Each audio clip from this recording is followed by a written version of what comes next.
पूजा का समापन आज। व्रती उगते सूर्य को देंगे अर्घ्य, घाटों पर उमड़ेंगे श्रद्धालु। नीतीश सरकार एक्शन मोड में। संविदा पर नियुक्त कर्मचारियों का ब्यौरा तलब। भवन निर्माण विभाग ने अभियंताओं को भेजा पत्र।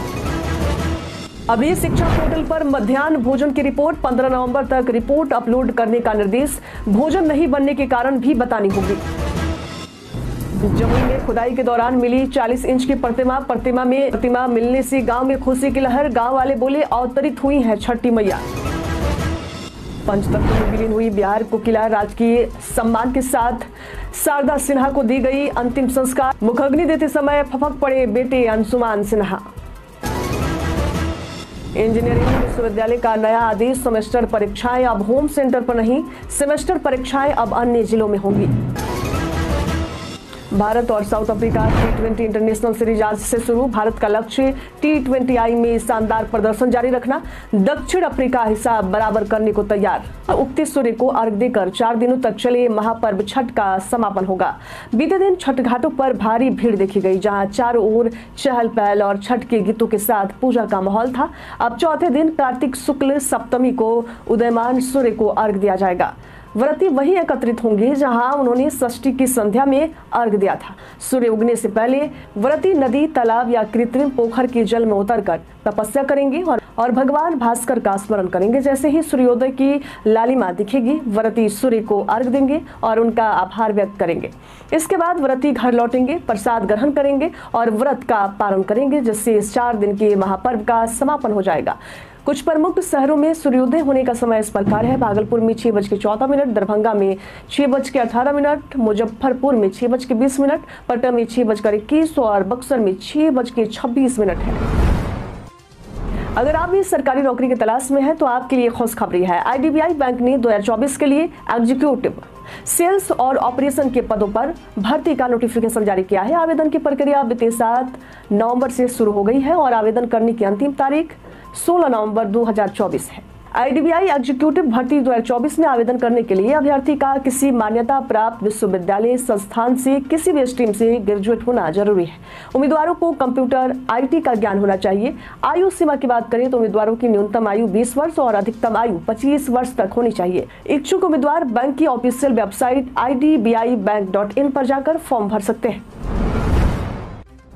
बीते दिन बिहार के मुख्यमंत्री नीतीश कुमार ने अपने सरकारी आवास एक अड़े मार्ग में भगवान भास्कर को अर्घ्य अर्पित किया। मुख्यमंत्री नीतीश कुमार ने इस अवसर पर अपने परिवार के सदस्य के साथ छठ पर्व की पूजा अर्चना की और राज्यवासियों की सुख, शांति और समृद्धि के लिए सूर्य देव से प्रार्थना की। इस पारिवारिक आयोजन में मुख्यमंत्री नीतीश कुमार ने कहा कि ये पर्व अनुशासन का प्रतीक है और वे सूर्य देव से राज्य की प्रगति और समृद्धि की कामना करते हैं। आपको बता दें कि पिछले कई सालों से मुख्यमंत्री के आवास पर ही छठ पूजा का आयोजन किया जाता रहा है। बीते दिन बिहार कोकिला शारदा सिन्हा को नम आंखों से अंतिम विदाई दी गई। अंतिम यात्रा में बिहार कोकिला का गाया हुआ गाना आखिरी छठ गीत भी बजा। शारदा सिन्हा को पटना के गुलाबी घाट पर राजकीय सम्मान के साथ अंतिम विदाई दी गई।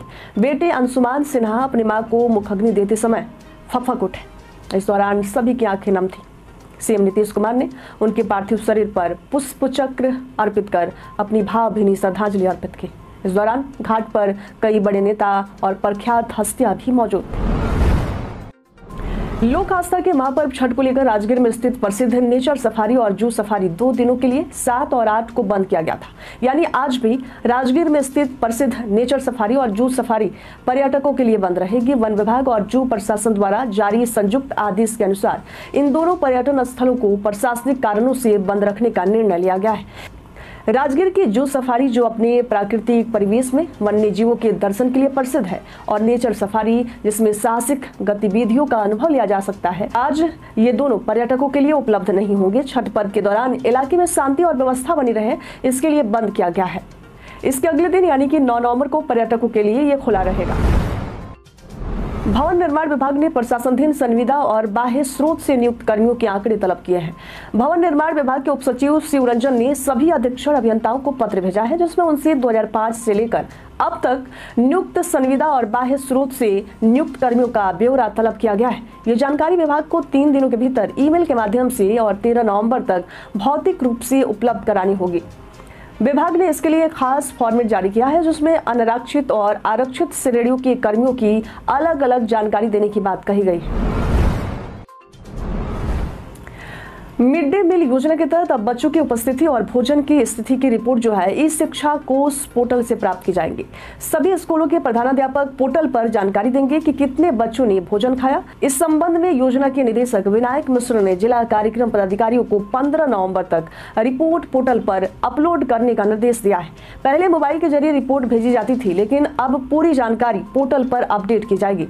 प्रधानाध्यापकों को ये भी बताना होगा कि यदि किसी स्कूल में भोजन तैयार नहीं हुआ तो उसके कारण क्या थे। बिहार राज्य 2047 तक अपने आप को एक विकसित राज्य बनाने के लिए गंभीर कदम उठा रहा है। इसके लिए राज्य सरकार ने एक विजन डॉक्यूमेंट तैयार करने की दिशा में काम शुरू कर दिया है, जो अगले 20 सालों तक बिहार के विकास की पूरी दिशा और दशा तय करेगा। बता दें कि योजना और विकास विभाग को इस डॉक्यूमेंट का नोडल विभाग बनाया गया है।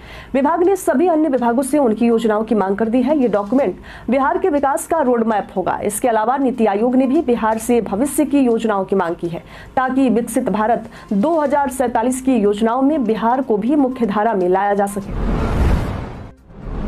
कई बार ट्रैफिक पुलिस गलत तरीके से चालान काट देती है। आपके साथ अगर ऐसा होता है तो आपको घबराने की जरूरत नहीं है। आप सेंट्रल दिल्ली के टोडापुर में ट्रैफिक पुलिस के हेडक्वार्टर में मौजूद नोटिस ब्रांच के दफ्तर में शिकायत कर सकते हैं। आप खुद जाकर भी शिकायत दर्ज कर सकते हैं। मेल के जरिए भी आप शिकायत दर्ज करवा सकते हैं। यदि वहां भी आपको उचित समाधान नहीं मिल रहा है तो आप कोर्ट में अपील करने का भी अधिकार रखते हैं। यदि आपकी अपील सही पाई जाती है तो अदालत उस चालान को खारिज भी कर सकती है। इसके अलावा दिल्ली में हर 3 महीने में एक बार लोक अदालत का आयोजन किया जाता है। इसमें हर तरह के पेंडिंग ट्रैफिक चालानों का निपटारा किया जाता है। राजगीर में होने वाली women's Asian hockey champions trophy tournament के सफल आयोजन के लिए 4 स्तरीय सुरक्षा घेरा तैयार किया गया है। पुलिस उपाधीक्षक डीएसपी सुनील कुमार सिंह के अनुसार खेल परिसर और शहरी क्षेत्रों में 250 से अधिक निगरानी कैमरे लगाए जाएंगे, जिनमें 100 खेल परिसर में और 150 शहरी क्षेत्रों में लगाए जाएंगे। इसके अलावा ड्रोन कैमरों से भी भीड़ की गतिविधियों पर निगरानी रखी जाएगी। सुरक्षा व्यवस्था को मजबूत करने के लिए 17 डीएसपी, 50 पुलिस निरीक्षक, 150 पुलिस अवर निरीक्षक और सहायक अवर निरीक्षक, 6 बिहार पुलिस कंपनियां, 2 मिलिट्री पुलिस कंपनियां और 100 यातायात पुलिसकर्मी तैनात किए जाएंगे। पुलिस गश्त को भी बढ़ा दिया गया है। बिहार इंजीनियरिंग विश्वविद्यालय ने अपने विद्यार्थियों के लिए नया आदेश जारी किया है। अब से सभी सेमेस्टर परीक्षाएं छात्रों को अपने जिले से बाहर के परीक्षा केंद्रों पर आयोजित की जाएंगी, ना कि होम सेंटर पर। पहले छात्रों की मांग थी कि परीक्षाएं उनके होम सेंटर पर आयोजित हो, लेकिन विश्वविद्यालय ने यह निर्णय पिछली बैठक में विचार विमर्श के बाद लिया है। इसके साथ ही MIT सहित सभी इंजीनियरिंग कॉलेजों को नई गाइडलाइनों के तहत निर्देश भी जारी कर दिए गए। प्रधानमंत्री इंटर्नशिप योजना के लिए पंजीकरण की आखिरी तिथि 10 नवंबर 2024 है। MCA ने घोषणा करते हुए युवाओं को इसमें भाग लेने की अपील की है। इस योजना में 21 से 24 वर्ष की आयु के युवा पात्र हैं, जिनके पास 10वीं, 12वीं, ITI, पॉलिटेक्निक, डिप्लोमा या स्नातक की डिग्री हो। इस योजना के तहत कुल 1.28 लाख इंटर्नशिप के अवसर प्रदान किए जा रहे हैं, जिनमें प्रमुख कंपनियां शामिल हैं। इस योजना में शामिल होने वाले युवाओं को 5,000 का मासिक भत्ता और 6,000 का एक मुफ्त अनुदान मिलेगा। इच्छुक उम्मीदवार pminternship.mca.gov.in पर जाकर आवेदन कर सकते हैं। पूर्व मध्य रेलवे ने छठ महापर्व के बाद पटना से नई दिल्ली और नई दिल्ली से पटना के बीच 2 जोड़ी अतिरिक्त पूजा स्पेशल ट्रेनों का परिचालन शुरू करने का फैसला किया है। 9 और 11 नवंबर को पटना से नई दिल्ली के बीच गाड़ी संख्या 03329 पूजा स्पेशल ट्रेन चलाने का ऐलान किया गया है। ये ट्रेन दोपहर 2:05 पर पटना से रवाना होकर दानापुर, आरा, बक्सर और पंडित दीनदयाल उपाध्याय जंक्शन होते हुए अगले दिन सुबह 8 बजे नई दिल्ली पहुंचेगी। इसके अलावा एक और गाड़ी संख्या 03330 नई दिल्ली से पटना के बीच 10 और 12 नवंबर को सुबह 9:30 बजे रवाना होगी। ये ट्रेन पंडित दीनदयाल उपाध्याय जंक्शन, बक्सर, आरा और दानापुर होते हुए अगले दिन 2:20 पर पटना पहुंचेगी। इधर जमुई सदर के कुंदरी पंचायत के चंदवारा गांव में छठ पूजा के पवित्र अवसर पर छठ घाट बनाने के लिए पोखर की खुदाई के दौरान एक प्रतिमा मिली। मूर्ति की लंबाई मात्र 40 इंच है। ये प्रतिमा काली स्थान के पास स्थित पोखर से निकली। गांव वाले इसे छठ मैया की प्रतिमा बता रहे हैं। गांव वाले इसे छठ मैया की प्रतिमा बता रहे हैं। सूचना मिलते ही गांव के लोग उमड़ पड़े और बड़ी श्रद्धा से प्रतिमा की पूजा अर्चना शुरू कर दी। ग्रामीणों का मानना है कि यह घटना गांव के लिए एक शुभ संकेत है और जल्द ही इस स्थान पर एक मंदिर निर्माण की योजना बन सकती है। उनके अनुसार छठ पर्व के दौरान प्रतिमा मिलना इस गांव के लिए बड़े आशीर्वाद से कम है। लैपटॉप की बैटरी जल्दी खत्म होने की समस्या से बचने के लिए कुछ आसान तरीके आप अपना सकते हैं। अपने लैपटॉप को आप पावर एफिशिएंसी मोड पर रखें। अपने लैपटॉप को हमेशा एनर्जी सेविंग मोड में रखें। जब लैपटॉप का इस्तेमाल नहीं कर रहे हो तो स्क्रीन को ऑटोमेटिकली ऑफ करने और हाइबरनेशन मोड पर रखें। लैपटॉप की स्क्रीन ऑटो ब्राइटनेस पर सेट करें।